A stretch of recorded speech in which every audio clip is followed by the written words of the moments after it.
Good morning, students. In the topic of syntax, yesterday I gave you a sheet. The title was Brush Up Your Grammar. इसमें आपको कुछ sentences दिए गए थे और उन सेंटेंसेस में आपको एरर्स को फाइंड आउट करना था. Today I am going to solve that sheet. So let's go for that. So the first sentence है, he does not speak the English. इस सेंटेंस में आप अगर एरर को फाइंड आउट करेंगे तो ही डज नॉट स्पीक, यहाँ कोई एरर नजर नहीं आ रहा है. तो एरर कहां पर है? द इंग्लिश में. एज ए रूल द का जो यूज है वो कभी भी प्रॉपर नाउन से पहले नहीं किया जाता. कुछ विशेष परिस्थितियों में प्रॉपर नाउन से पहले द का यूज किया जा सकता है, जैसे कि आप एग्जाम्पल दिया गया था जब हम कंपैरिजन करते हैं, जैसे Kalidas is the Shakespeare of India. Otherwise proper noun से पहले द का यूज नहीं करते हैं. और इंग्लिश, हिंदी, उर्दू, अरबी, Sanskrit, these are the name of languages, ये भी प्रॉपर नाउन के अंतर्गत आती है. तो इसलिए यहां से हम द को डिलीट करें. जो सुपरफ्लस वर्ड्स, जो वर्ड्स सुपरफ्लस होते हैं, एक्स्ट्रा होते हैं, फालतू होते हैं, तो उनको हटा करके भी हम एरर्स को सही करते हैं. So now come to sentence number 2. The child has learn the alphabets. The child correct है, हैज लर्न ये भी करेक्ट है. तो प्रॉब्लम कहां पर है? द अल्फाबेट्स में. इसमें जो वर्ड अल्फाबेट्स यूज किया गया है, लेट मी टेल यू, कुछ वर्ड्स ऐसे होते हैं जिनका कभी भी प्लूरल में यूज नहीं किया जाता है, अर्थात जिनका बहुवचन नहीं बनाया जाता है. Alphabet is also one of that. Alphabet एक होती है, उसके अंदर लेटर्स 26 होते हैं, तो इसलिए अल्फाबेट को प्लूरल में यूज नहीं करना होता. जैसे कि कैलेंडर एक होता है, उसमें महीने 12 होते हैं. इन द सेम वे कभी भी ये नहीं कहना चाहिए कि अल्फाबेट्स 26 होते हैं इंग्लिश में. तो इसलिए इसमें से आपको एस हटाना है और correct word is alphabet. Now come to sentence number 3. The table's leg is broken. इसमें देखें तो table's leg, इसमें कहीं एरर है. The table's leg, ये is broken, ये पैसिव वॉइस में है, इसके बाद वर्ब के थर्ड फॉर्म का प्रयोग किया गया है, तो उसमें कोई एरर नहीं. इसमें रूल के अकॉर्डिंग टेबल में अपस्ट्रोफी एस का जो यूज किया गया है ये गलत है, क्योंकि अपस्ट्रोफी एस का यूज हम करते हैं लिविंग बीइंग के साथ में, जो सजीव होते हैं. तो पजेसिव केस के लिए अर्थात संबंध कारक के लिए अपस्ट्रोफी एस का प्रयोग किया जाता है, और जो नॉन लिविंग होते हैं उनमें ऑफ का प्रयोग किया जाता है. इसमें हम टेबल्स लेग के बजाय क्या लिखेंगे? Leg of the table.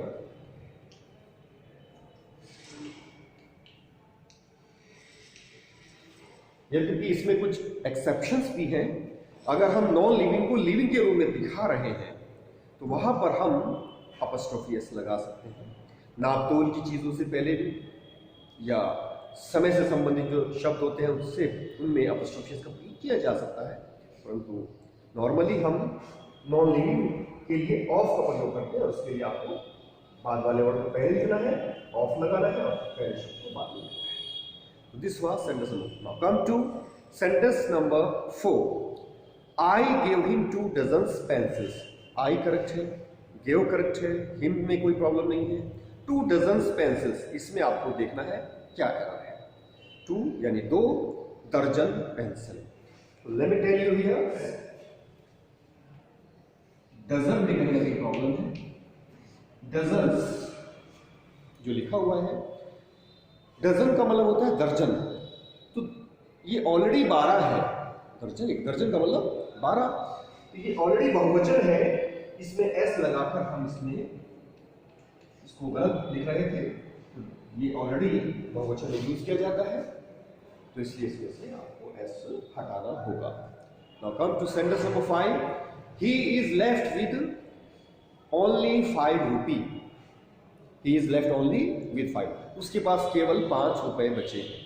तो इसमें अगर आप देखें तो 5 रुपी में आपको एरर फाइंड आउट करना है।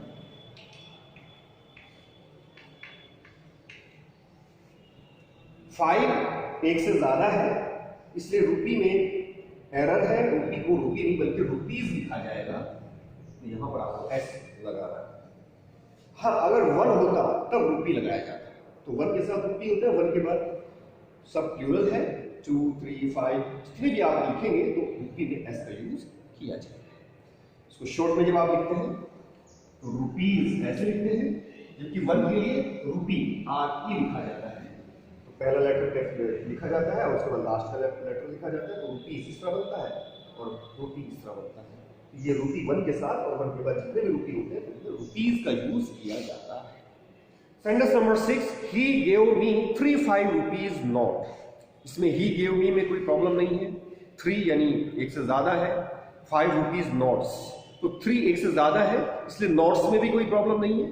अगर एक नोट होता तो नोट लिखा जाता, एक से ज्यादा है तो नोट्स लिखा जाएगा। तो कहीं ना कहीं प्रॉब्लम इसमें 5 रुपीज में है।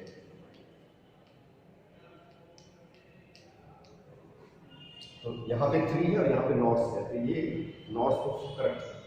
ये 5 रुपीज और आगे आपने जो नोट्स भी लिखा है, तो ये कंपाउंड नाउन का प्रयोग आपने किया है। जब भी कंपाउंड नाउन का यूज करेंगे आप, तो इसको आप इसमें आपको सिंगुलर में लेना पड़ेगा।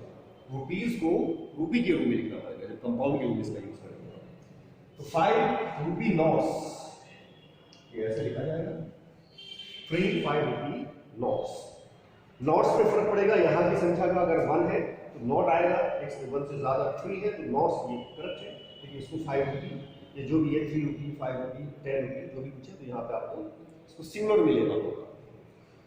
कम टू सेंटेंस नंबर 7, और सेंटेंस नंबर 7 है हर हेयर्स आर कर्ली। तो हेयर्स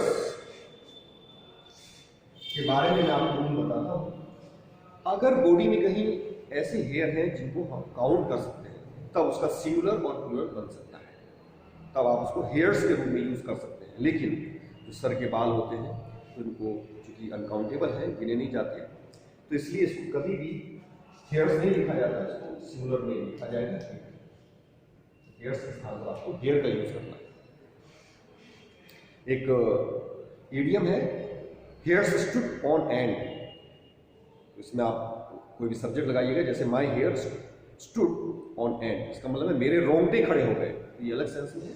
तो रोंगटों के रूप में हेयर में एस लग सकता है, अदरवाइज हेयर यूज किया जाता है हेयर्स के स्थान पर। Okay, now come to next sentence, that is Tom's and John's father is my uncle. इसमें एक लड़के का नाम टॉम्स, उसने एपोस्ट्रोफी लगाया, एंड फिर एक और लड़के का नाम जॉन, उसने एपोस्ट्रोफी लगाया, और आगे फादर लिखा गया है इज माई अंकल। इसमें कोई एरर नहीं है, कहीं ना कहीं आपको यहाँ एरर फाइंड आउट करना है। देखिए आगे जो इसमें हेल्पिंग वर्ड इज लगाई गई है, लिंकिंग वर्ड, तो उसमें ये लग रहा है, उससे ये पता चल रहा है कि ये जो व्यक्ति है ये है, अर्थात ये जो फादर है वो टॉम के भी फादर है और जॉन के भी फादर है, तो इन दोनों का पोजेशन है इनके ऊपर, और वो कौन है? मेरे अंकल, वो मेरे चाचा। जब भी दो नाउन हो और दोनों नाउन का एक ही पोजेसिव हो, ऐसे में अपॉस्ट्रोफी एस का यूज बाद वाले के साथ किया जाएगा, पहले वाले के साथ। Tom and John's father is my uncle.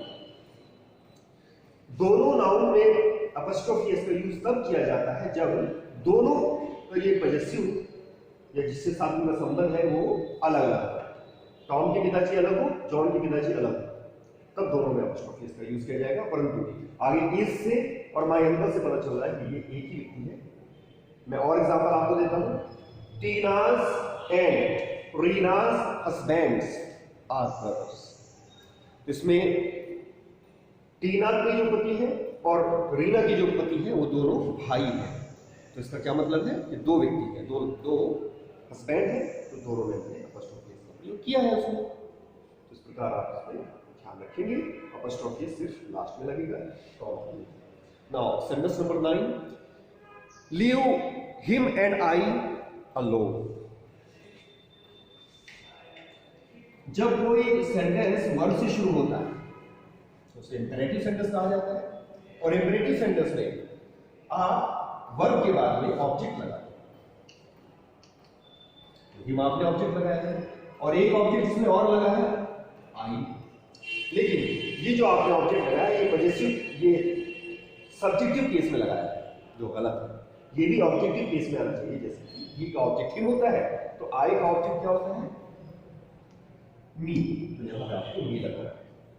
तो वर्ब के बाद हमेशा ऑब्जेक्टिव केस लगता है, चाहे वो एक ऑब्जेक्ट हो और चाहे वो दो ऑब्जेक्ट हो, दोनों का सेम केस है। हाँ, वर्ब से पहले जो होता है वो सब्जेक्ट होता है तो उसको सब्जेक्टिव केस में लगाया जाता है। तो this was sentence number 9, leave him and me alone. Now sentence number 10, he divided the cake between you and I। इस सेंटेंस में ही सब्जेक्ट है, डिवाइडेड वर्ब है, द केक ऑब्जेक्ट हो गया, उसके बाद बिटवीन लगाया गया। बिटवीन जो है ये प्रीपोजिशन है, और बिटवीन के बाद इसमें यू लगाया एंड आई। इसमें एज ए रूल, जैसे कि आपको वर्ब के बाद मैंने बताया था ऑब्जेक्टिव केस लगाया जाता है, द सेम वे प्रीपोजिशन के बाद भी ऑब्जेक्टिव केस ही लगाया जाता है। You is already object, you subject के रूप में भी यू होता है और ऑब्जेक्ट के रूप में भी यू होता है, इसलिए इसमें कोई गलती नहीं है। लेकिन यहां पर आपने आई को सब्जेक्टिव केस में लगा दिया, उसको भी आपको नहीं करना होगा। तो रूल क्या बना है कि किसी वर्ब के बाद या प्रीपोजिशन के बाद ऑब्जेक्टिव केस का प्रयोग किया जाता है। आपको प्रीपोजिशंस का पता है, in, into, on, upon, over, for, since, from, between, among आदि जो शब्द होते हैं ये सब प्रीपोजिशंस होते हैं, इनके बाद भी ऑब्जेक्टिव केस में भी प्रोनाउन लगाया जाता है। Okay, rest of the sentences will be taught to you in the next turn, so all the best.